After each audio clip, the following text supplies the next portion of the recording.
Hi, my name is Charlie, and I'm an upcoming senior at Monte Vista High School. For this third milestone, my goal is to get everything working. After the second milestone, I had all three motors working. However, unfortunately, my y-axis motor stopped working. With the help of instructors, we were able to determine the problem. We realized that the problem lied in the motor driver.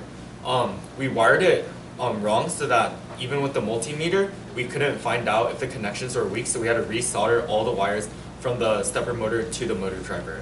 After this, I had my DC motor and the y-axis motor running. However, the x-axis motor stopped working. To figure out the problem with this, I spent about 3 days troubleshooting.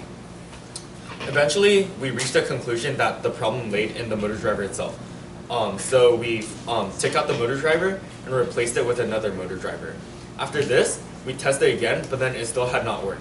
So then we replaced the motor itself because we thought that the motor itself had been broken. Even after this, it was still not working.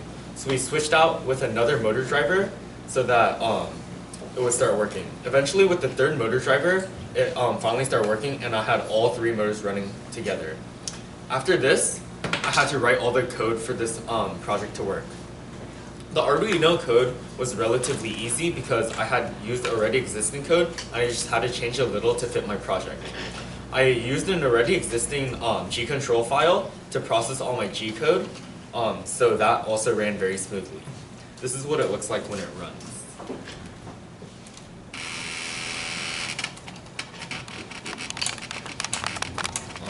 It's difficult to see, so this is an image of what I actually drew. I drew a Despicable Me minion. Potential modifications I have in mind for this project is to, one, make it wireless so that all these wires can be removed, and two, to also put all these motor drivers onto a wood platform so that everything looks cleaner, and three, I want to put all the motors onto one plane, so instead of having it perpendicular, I would have the motors one here and one here so that there's one central point where the pen would move, so that only the pen has to move and not the pen and the platform. Overall, this program has taught me a lot, such as basic engineering skills, as well as it also gave me confidence in my own engineering capabilities. Prior to this experience, I had never really challenged myself with something as difficult as this, so this was a very nice experience.